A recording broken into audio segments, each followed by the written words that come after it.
So the first book is who, the second book is where, the third book is how, the fourth book is when. Because we got to have like an update, a report on how are we doing. Is the world getting any holier? Are we succeeding at all? So let's get a little bit of a bird's eye view of the Torah itself. It's broken into 5 books. And you have to wonder why. So if we look at just the titles, the names of the 5 books, we get to see an interesting thing. In English or Latin or Greek or whatever it is, the first book of Torah is called Genesis.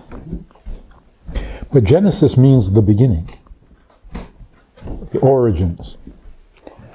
The word Bereshis, the Hebrew name for the book, Bereshis, in the beginning, emphasizes that it is not the beginning. It's early on, but it is not the beginning. So that translation is a bit misleading. In the beginning means that the plan itself, the origins of the world, is a plan, not an act of creation. So before you actually do creation, you first have to have a vision, a blueprint, a plan. And it's the vision that is the beginning of creation. And early on in that vision, God said, let there be light. But saying, let there be light, or even creating the earth, that's not the beginning. It doesn't start with creation. I mean, literally, it starts with creator, not with creation. So where does creation happen within God? When he actually creates? No, it must have its origins in a more embryonic state. So the real origin, the real beginning, the true genesis of creation is God's desire, which produced a plan, which produced a vision, which produced the actual making of the world. So there's one plan, and that is God wants a dwelling place in the lowest world. That was the vision.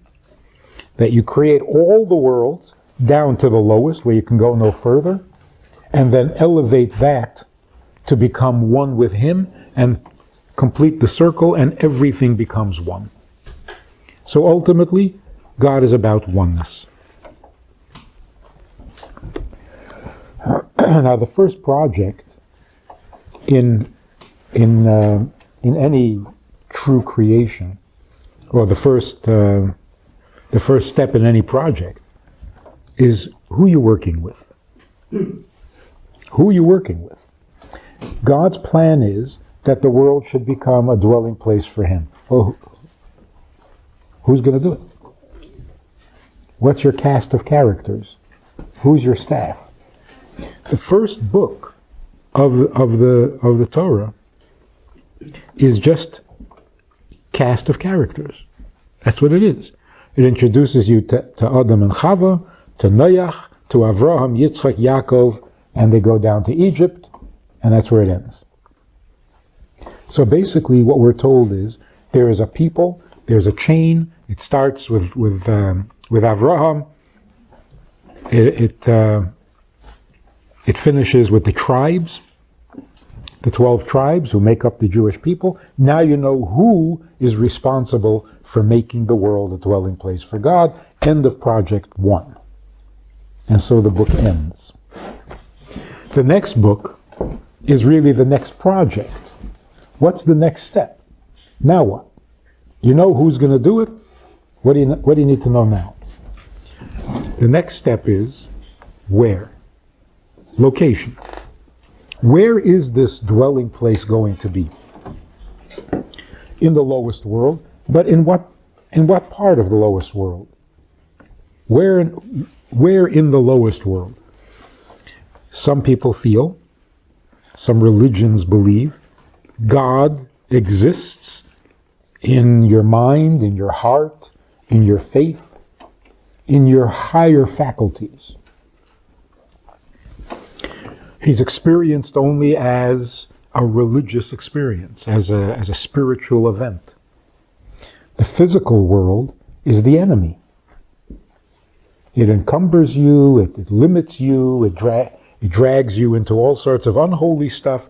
God is not there. If you want God, you sit on a mountaintop, you meditate, and you find God. The second book of Torah says that's not where it happens. Because the second book of Torah primarily describes the construction of the Mishkan, of the tabernacle, in painstaking detail. Made out of wood, made out of gold, made out of copper, you make it this size, a cubit and a half. Very physical stuff. And that's where God dwells. This is his tabernacle, his meeting place. The rest of the book, of the second book, is practical laws, civil, social necessities, how to run a civilized society. There's nothing mystical in this book.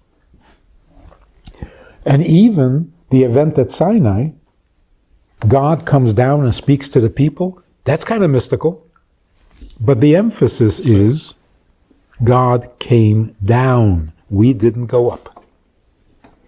God came down to Mount Sinai. The whole emphasis of this book is focus on the lowest, the most physical, the most material part of the world. That's where God is going to dwell. You make tefillin out of leather, not out of good intentions.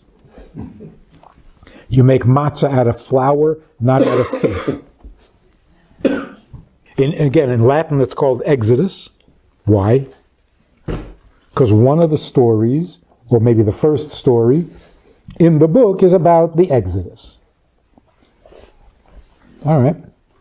If you were going to name it after some significant event, it should be called Mount Sinai. Because the whole point of the Exodus was to get to Mount Sinai and receive the Ten Commandments. So the book should be called Sinai. Ten Commandments. But the name of the book is not just the name of this parsha. It's the whole book. In Hebrew, the name of the second book is Shmos, which means names. Now that's a strange title, because the book begins with an account of who was in Egypt and who were the children and the names of the children of Israel. Names are given when the soul comes down into a body. Souls in heaven have no names. In fact, when Jacob was wrestling with the angel and he said, "What's your name?" And he said, "What are you asking? We don't have names. We don't go by names up in heaven." So the souls that are even greater and higher than angels certainly don't have names. The name is useful when the soul comes into a body and you need to connect the soul to the body. There needs to be some channel of flow of energy and of communication between the soul and the body. The name facilitates that connection.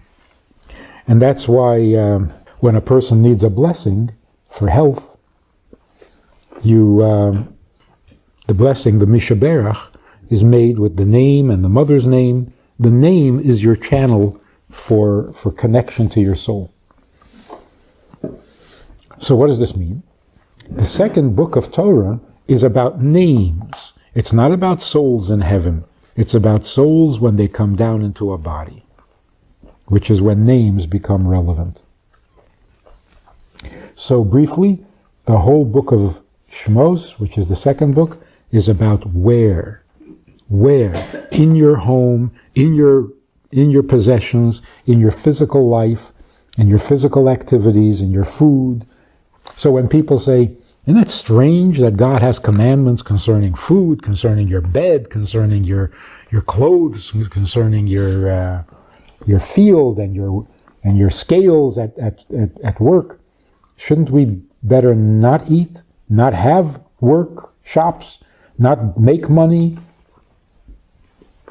live on a mountaintop and disavow all physical, material? No, the exact opposite. When our physical stuff becomes permeated with godliness, now we're fulfilling the whole purpose of creation. The third book is how. All right, we know who, we know where, now how. The third book of Torah is all about sacrifices. That's why it's called Leviticus. It's the job of the tribe of Levi to be the priests or the kohen and perform the sacrifices.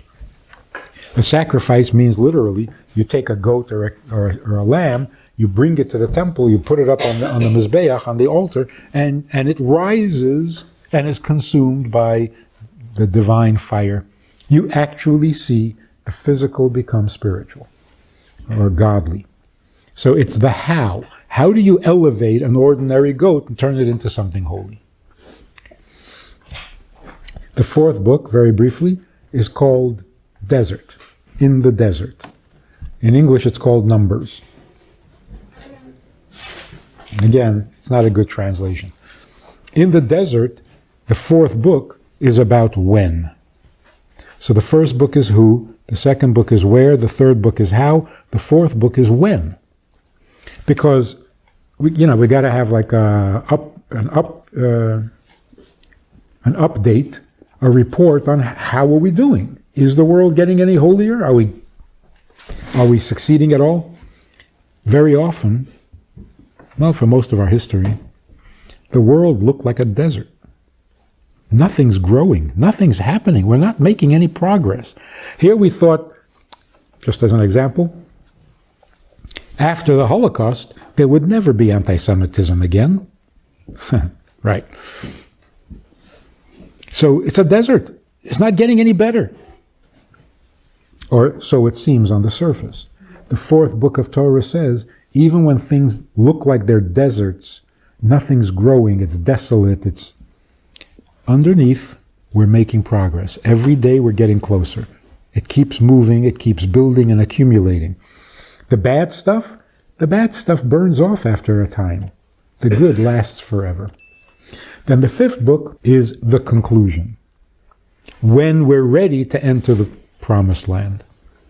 In other words, before Mashiach comes, when the plan has been completed, and then we move up to how do you live in a perfected and completed world. So basically what it's saying is there's one Torah, not 5 Torahs.